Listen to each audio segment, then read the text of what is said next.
तो मिफ्ता इस्माइल साहब, ये जो आईपीपी से प्रोडक्शन हम लेते हैं, तकरीबन 52% जी, जो प्रोडक्शन है वो सरकारी आईपीपीज की है। एक तो प्राइवेट हिस्सा है जो निजी आईपीपीज हैं, मुख्तलिफ निजी शख्सियात के हैं, लेकिन 52% जो है उसमें शेयर सरकारी आईपीपीज का है। उनके बारे में जी। हुकूमत बात नहीं करती, उनको हुकूमत जो है वो रीनेगोशिएट करने के वाले से कोई ऐसी बात नहीं कर रही, कोई ऐसी हिकमत अमली नजर नहीं आ रही। देखिए, यही गुज़ारिश है ना कि ये जो बातें आजकल हो रही हैं जिसमें हुकूमत जो है या इदारे जो हैं वो फ़ोन कर रहे हैं और कंपनीज़ को बुला रहे हैं और ये सब बस मैं सच्ची बात बता रहा हूँ कि वो ज़्यादा दिखावा है और कुछ भी नहीं है। ये शहबाज़ शरीफ़ साहब की गवर्नमेंट जो है मतलब ये सीरियसली मतलब ये सिर्फ़ दिखावे पे काम कर रही है। ये रिफ़ॉर्म की बातें करते हैं, ये करते कुछ भी नहीं है। आपको ये पता है कि जब पिछले साल जो आपने 1800 अरब रुपया जब दिया था उसमें से 400 अरब रुपए तो आपने पाकिस्तान न्यूक्लियर पावर को दिए थे। इस साल आपने कुछ 400 साढ़े 400 अरब रुपए तो न्यूक्लियर पावर एजेंसी को देने हैं। पाकिस्तान की गवर्नमेंट की ओन कंपनी है, जिसने चाइनीज़ न्यूक्लियर पावर लगा रखे हैं।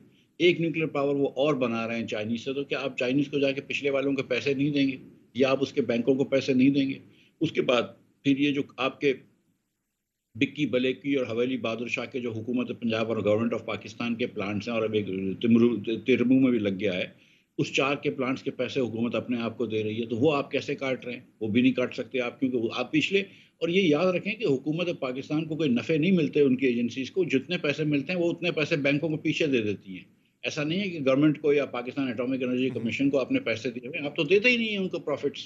लेकिन सर, वो तो कर्ज़ चल ये रहा जो है। आप 3-4 की बात कर रहे हैं, ये 3-4 ही तकरीबन 2000 की जो हमारी कैपेसिटी चार्जेस हैं, उनमें से तकरीबन 700 से 800 अरब तो ये 3-4 ही ले जाते हैं। इसमें कोई कमी नहीं हो सकती क्या? सर देखें, जो आपके 2000 के कैपेसिटी चार्जेज़ हैं, इसमें से 400 जो है वो न्यूक्लियर के हो गए, 350 आपके कोल के हो जाते हैं, ये साढ़े आपके कोल के हो जाते हैं जिसके अंदर चाइनीज़ बैंक इन्वॉल्व हैं, सीपैक के थ्रू हुआ हुआ है, ये इम्पोर्टेड कोल के हैं। आपके 350 तकरीबन अब लोकल कोल के हो गए हैं, 200 आपके ये बिक्की बलों की हवेली के हो गए। तो 6 1200 अरब रुपए तो ये हो गए, 60% से ज़्यादा पैसे तो ये हो गए आपके सर, ये जो आरएलएनजी वाले भी है ना मिफ्ता इस्माइल साहब, जो कि हुकूमत पाकिस्तान या हुकूमत पंजाब के हैं, जो जी, 3 पावर प्लांट्स हैं, जी, वो जी। भी तकरीबन कोई ले जाते हैं कोई 300 से 400 अरब रुपया। जी, मैं कहता 200 कुछ अरब रुपए हैं, ये चले 300 अरब रुपए तो ये हुकूमत पाकिस्तान के ही प्लांट्स हैं ना, तो आप कैसे किससे रिनेगोशिएट करेंगे आप? अपने आप से रिनेगोशिएट करेंगे ये और हुकूमत आप ये तो उनके नहीं कर कैपेसिटी सकते चार्जेस तो कम कर सकती है ना, वहां तो आवाम को रिलीफ दिया जा सकता है। सिर्फ प्राइवेट के ऊपर ही सारा जोर रखा हुआ गवर्नमेंट ने। सर नहीं हो सकता ना उनके कैपेसिटी चार्जेस वो कैपेसिटी चार्जेस उनके वही हैं कि जो पीछे से आपने बैंक से कर्ज लिया हुआ है वही कैपेसिटी वापस करनी है ना आपने। आपने जब लगा रहा था उस वक़्त ये सोचना चाहिए था ना कि इतने पैसे कहाँ से आएँगे? जब लगा रहे थे उस वक़्त ये सोचना चाहिए था ना कि इतने डॉलर्स कहाँ से आएँगे? पैसे तो चलो ठीक है ये अगर फ़ीज़िबल भी थे, लेकिन डॉलर्स कहाँ से आएँगे? एक्सटर्नल एक्सटर्नल वायबिलिटी इन प्रोजेक्ट्स की है कि नहीं है एज़ अ होल? एक-एक प्रोजेक्ट वायबल हो भी सकता है लेकिन एज़ अ सर, होल की एक्सटर्नल वायबिलिटी मेजर शेयर तो इसमें ले जाते हैं 2015 वाले जो आईपीपीज हैं वो ले जाते हैं। तो ये 2015 में जो है इस तरह के मुआहदे करना, वो कितना बड़ा डिजास्टर था पाकिस्तान के लिए, पाकिस्तानी अवाम के लिए। तो हमने आरएलएनजी वाले भी देखें किए, दीगर भी किए। अब आधी से ज़्यादा बिजली जो पाकिस्तान में लगी हुई है, वो 2015 के बाद लगी हुई है। अगर आज इधर पाकिस्तान में 30,000 मेगावाट बिजली हम बना सकते हैं, तो 2013 में हम 12,000 मेगावाट ही बना सकते थे। तो ये 28,000 जो 18,000 बिजली जो लगी हुई है, 2 तिहाई, वो 2015 के बाद लगी है। सवाल ये है कि इतने गरीब मुल्क के अंदर अगर आप ज़ीरो लोड शेडिंग कर देते हैं, यानी कि समर के अंदर आप 30,000 मेगावाट बेच रहे हैं, 32,000 और विंटर में सिर्फ 10,000 मेगावाट बेच रहे हैं, तो दरमियान में वो 20,000 मेगावाट विंटर में बंद रहेगा।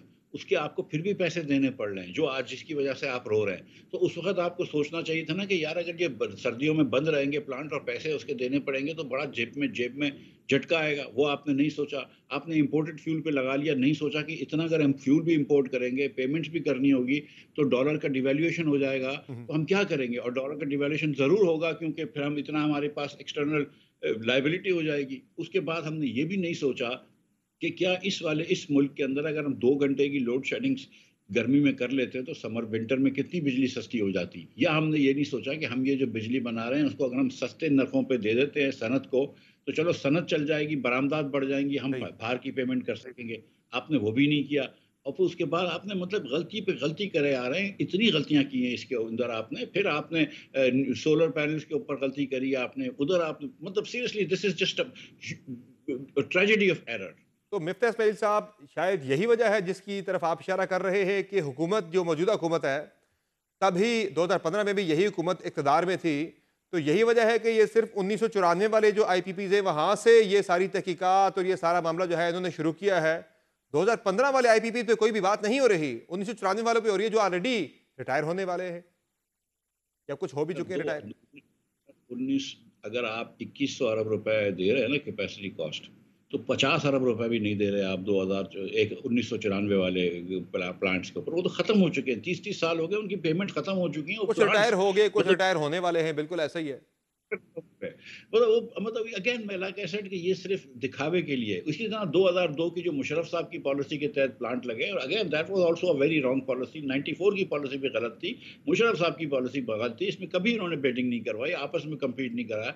मुशर्रफ साहब की जो पॉलिसी के तहत प्लांट लगे थे उस वो क्योंकि पाकिस्तानी ओन थे, तो उसको इमरान खान की हुकूमत में इन्होंने या रीनिगोशिएट किया डॉलर था। टर्म्स आपको में याद है बिल्कुल हुए थे वो प्लांट। वो फिक्स रेट पे कर दिया था डॉलर का। पाकिस्तानी ऑन थे, उसको आपने प्रेशर डालते थे पाकिस्तानी ओनर्स के ऊपर, आप रिनिगोशिएट करते थे। जो आपके बाकी बच गए थे वो चाइनीज ओन प्लांट्स हैं। जो इदारों का प्रेशर आप पाकिस्तानी बिजनेसमैन के ऊपर डाल सकते हैं, वो आप चाइनीज के ऊपर नहीं डाल सकते। आपने चाइना से कोशिश करी, अभी भी मोहम्मद औरंगजेब गए थे, एक मौका शहबाज शरीफ साहब ने मिस किया जब वो चाइना गए थे, जब तो आपको उस वक्त इनको बात करनी चाहिए थी, वो बात नहीं करी। इन्होंने कहा मुझे अब नई ट्रेन और दे दीजिए। एक $8 बिलियन आपने और उधार मांग लिए। वो चाइनीज सोच रहे थे कि यार तुम्हारे पास जहर खाने के पैसे नहीं है, तुम मजीद उधार लेने आए हो, पिछला उधार तो हमको वापस नहीं कर रहे हो, 540 अरब रुपए तो तुम पीछे आ गए हो। तो चाइनीज बोल रहे होंगे कि यार ये सही हो पाकिस्तानी गया। को इदराक नहीं है, तकलीफ में कितनी मुश्किल में। I mean so we have made classic errors in Pakistan. और फिर उसके बाद एक मतलब आप सोचें कि how bad an impression of Pakistan goals, कि शहबाज शरीफ साहब जाते हैं, पहले 15 दिन पहले शहबाज शरीफ और दीगर लोग जो है एक हाईवे के पैसे मांगते हैं और मना रहे हैं, उसके पैसे ले रहे हैं, एक ट्रेन के पैसे मांग रहे हैं $8 बिलियन, उसका इनकार होता है। वापस आते हैं 15 दिन बाद, औरंगजेब जाते हैं और कहते हैं कि यार आप नी निगोशिएट कर दो, तो या उन्होंने मना कर दिया। सर, फाइनली ये कमाल है। बता दें कि ये जो आजकल मुआशी हालात भी है हमारे, बात हो रही है कि सितंबर के हमारे जो रेवेन्यू के अहदाफ थे वो हासिल नहीं हो सके, वो भी जो शॉर्टफॉल आ रहा है, कोई 1000 अरब का कोई मिनी बजट आने वाला है आने वाले दिनों में, कितना नागुज़ीर हो चुका है ये। सर अगर आपकी सोच जो है वो महदूद है तो फिर मिनी बजट आएंगे। अगर आपकी सोच ही छोटी है, देखिए मैं आपको बताऊं कि इस वक्त समर भाई दुनिया में ऑयल जो है वो $70 बैरल था। या just to give you an example कि अगर अप्रैल 2022 में जब मैं वजीर था तो $124 बैरल भी गया है। ठीक है, अब वहां से अब 70 पे आ गई। ये आपको एक अल्लाह ने स्पेस दी है। अमेरिका ने बजट के अपना इंटरेस्ट रेट कम किया है। या आपको ये चीज़ें यूटिलाइज करनी चाहिए, आपको जो स्पेस मिल रही है, और मिनी बजट नहीं लेके आना चाहिए। मुझे बताएं, सैलरी क्लास जो है इस वक्त वो 38% टैक्स दे रही है, जो प्रोफेशनल्स हैं वो 50% टैक्स दे रहे हैं, 49.5%। कॉर्पोरेट्स के ऊपर 60% टैक्स है। और आप क्या किस चीज़ मतलब क्या मार डालोगे, क्या टैक्स लगाओगे? या अपने अखराजात भी तो कोई कम करने की कोशिश करें ना। मिनी बजट लेके आ रहे हैं, कहिए कि हम 500 अरब रुपए पीएचडीपी से काटते हैं, कहिए कि हम 5-10% जो है वो अपने सिविलियन गवर्नमेंट के उसके काटते हैं, कहिए आप कि हमने यहाँ कटौतियाँ लगाई हैं। अगर आपने लगानी है सब जगह पे, डिफेंस में भी कटौती लगाइए, लेकिन लगाइए ना। आप बोले कि हमको हर सूबा जो है वो वॉलंटरली जो है वो पैसे 10-10% या अपने बजट के वापस कर, तो जाके मुल्क की कंसोलिडेशन होगी। ये क्या क्या हर वक्त जो कहते हैं सेक्रीफाइस करनी है, लोगों की गर्दन पकड़ो। रिटेलर से तो आप टैक्स सही नहीं है। लग सकते और आप बोलते हैं हम मुल्क पे रिफॉर्म करेंगे।